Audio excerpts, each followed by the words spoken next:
नमस्कार दोस्तों। एक बार फिर से आप सभी का स्वागत है आपके अपने यूट्यूब चैनल ITI टेक्निकल गुरुजी में। और मेरा नाम कमल जोशी। आज हम बात करेंगे डीसी जनरेटर के वर्गीकरण के बारे में।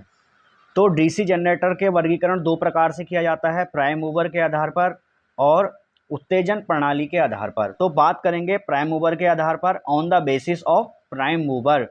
तो प्राइम मूवर के आधार पर जल टरबाइन चलित जनरेटर, यानी जो बांध बना करके हम जिसे हाइड्रो इलेक्ट्रिक पावर हाउस कह देते हैं, पानी के द्वारा हम टरबाइन को घुमा रहे हैं। फिर वाष्प चलित जनरेटर यानी स्टीम टरबाइन ड्रिवेन जनरेटर जिनको बोला जाता है, जिसे थर्मो इलेक्ट्रिक पावर हाउस कह देते हैं हम। अब बात करेंगे डीजल चलित generator, diesel engine driven generator. ये आप लोगों के घरों में भी आप लोगों ने देखे होंगे, या कहीं सजावटी काम शादी ब्याह में इस जगह भी।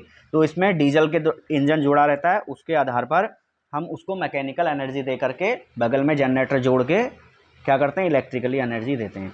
फिर बात करेंगे अब प्राइम मूवर के आधार पर हो गए। अब बात करेंगे on the basis of excitation. तो एक्साइटेशन यानी उत्तेजना प्रणाली के आधार पर। तो पृथक उत्तेजित जनरेटर होते हैं हमारे, सेपरेटली एक्साइटेड। इस प्रकार के जनरेटर में हम क्या करते हैं, फील्ड पोल को विद्युत चुंबक को उत्तेजित करने के लिए बैटरी या डीसी सप्लाई से हम रेक्टिफायर बना करके भी इसको उत्तेजित कर सकते हैं। आपके सामने चित्र दिख रहा है, बैटरी से उत्तेजित किया है। फिर स्व उत्तेजित जनरेटर होते हैं, सेल्फ एक्साइटेड। तो जिस जनरेटर में फील्ड पोल को उत्तेजित करने के लिए बाह्य स्रोत की आवश्यकता नहीं होती। तो वो भी दो प्रकार के होते हैं हमारे, एक स्थायी चुंबकीय जनरेटर जिसे हम परमानेंट मैग्नेटिक जनरेटर कह देते हैं। तो ये जनरेटर हमारे कौन से होते हैं, जैसे आपने मैगर देखा होगा, आपने अपनी गाड़ियों में लगा हुआ डायनामो टाइप जनरेटर देखा होगा, जिसके पोल परमानेंट मैग्नेट के बनाए जाते हैं। अब बात करेंगे विद्युत चुंबकीय जनरेटर के बारे में हम। जो हमारा विद्युत चुंबकीय जनरेटर क्या है, ये स्व उत्तेजित जनरेटर है। स्थायी चुंबक और विद्युत चुंबक दो प्रकार के होते हैं। तो सीरीज वाउंड जनरेटर की बात करते हैं। सीरीज वाउंड जनरेटर यानी सीरीज जनरेटर हमारा क्या होता है, तो सीरीज जनरेटर हमारा क्या होता है, जिसमें वाइंडिंग जो होती है, संट फील्ड वाइंडिंग को हम क्या कर देते हैं, आर्मेचर के सीरीज में कनेक्ट कर देते हैं और आर्मेचर को हम घुमाते हैं। तो क्या होता है, हमारा मैकेनिकल एनर्जी कन्वर्ट हो जाती है इलेक्ट्रिकल एनर्जी में। तो इसमें हमारा क्या होता है, विद्युत धारा प्रवाह का एक ही मार्ग होता है।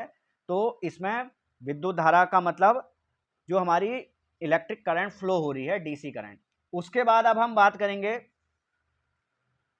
किसके बारे में, इसके उपयोग के बारे में। इसका उपयोग कहां पे किया जाता है, जो भी हमारी ट्रांसमिशन लाइन है वहां पर बूस्टर के रूप में इसका प्रयोग किया जाता है, यानी वोल्टेज ड्रॉप को पूरा करने के लिए। तो डीसी की जो हमारी ट्रांसमिशन लाइन होती है उनमें इसका प्रयोग किया जाता है। अब बात करेंगे हम संट जनरेटर की, यानी श्रेणी जनरेटर की, संट जनरेटर की यानी समांतर जनरेटर की। तो इस प्रकार के जनरेटर में क्या होता है, फील्ड वाइंडिंग आर्मेचर के समांतर में संयोजित की जाती है और समांतर संयोजन के कारण फील्ड वाइंडिंग पतले तार की बनाई जाती है, जिससे वह आर्मेचर द्वारा उत्पन्न पूर्ण विद्युत वाहक बल को सहन कर सके।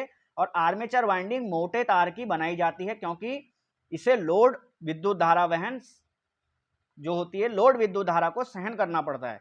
और क्योंकि इसे लोड विद्युत धारा सहन करनी है, तो इस अवस्था में विद्युत धारा प्रवाह मुख्य रूप से लोड की ओर होने लगता है। तो आर्मेचर करंट बराबर load current plus shunt field current, यानी Ia बराबर IL प्लस ISH।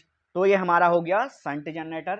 तो शंट जनरेटर के बाद हम बात इसके प्रकार, जो इसके उपयोग हैं उनके बारे में बात करेंगे।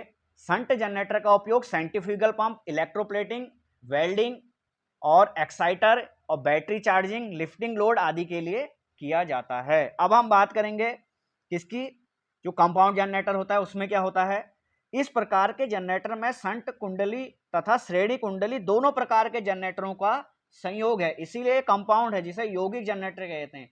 आपने प्रतिरोधकों का वर्गीकरण पढ़ा होगा, सीरीज श्रेणी क्रम में प्रतिरोध, समांतर क्रम में प्रतिरोध और मिश्रित क्रम में प्रतिरोध। उसी प्रकार से हमारे जो ये जनरेटरों का वर्गीकरण है, जो हमारे विद्युत चुंबकीय जनरेटर हैं, वो भी इसी प्रकार से हैं। तो आप इस परिभाषा से इसे आसानी से समझ सकते हैं। अब लॉन्ग शंट के बारे में बात करेंगे।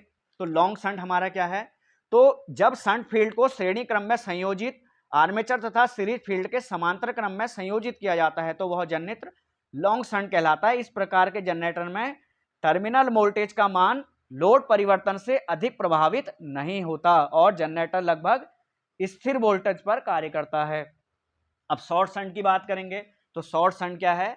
जब इस प्रकार के जनरेटर में केवल आर्मेचर के समांतर क्रम में संयोजित किया जाता है और वह जनरेटर शॉर्ट शंट कंपाउंड कहलाता है। और इस प्रकार के जनरेटर को सीरीज फील्ड वाइंडिंग द्वारा पैदा किया गया चुंबकीय क्षेत्र का मान जो पूर्णतः लोड करंट पर ही निर्भर करता है।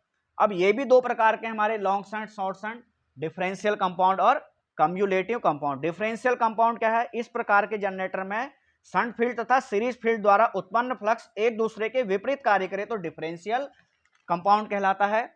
और कम्युलेटिव कंपाउंड जब इस प्रकार के जनरेटर में शंट फील्ड तथा सीरीज फील्ड द्वारा उत्पन्न जो भी फ्लक्स है वो एक दूसरे को सहायक हो तो ये हमारा कम्युलेटिव कंपाउंड। तो आप लोगों को समझ में आया होगा ये। धन्यवाद।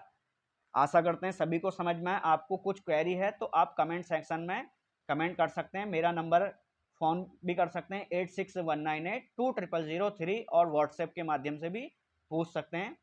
धन्यवाद।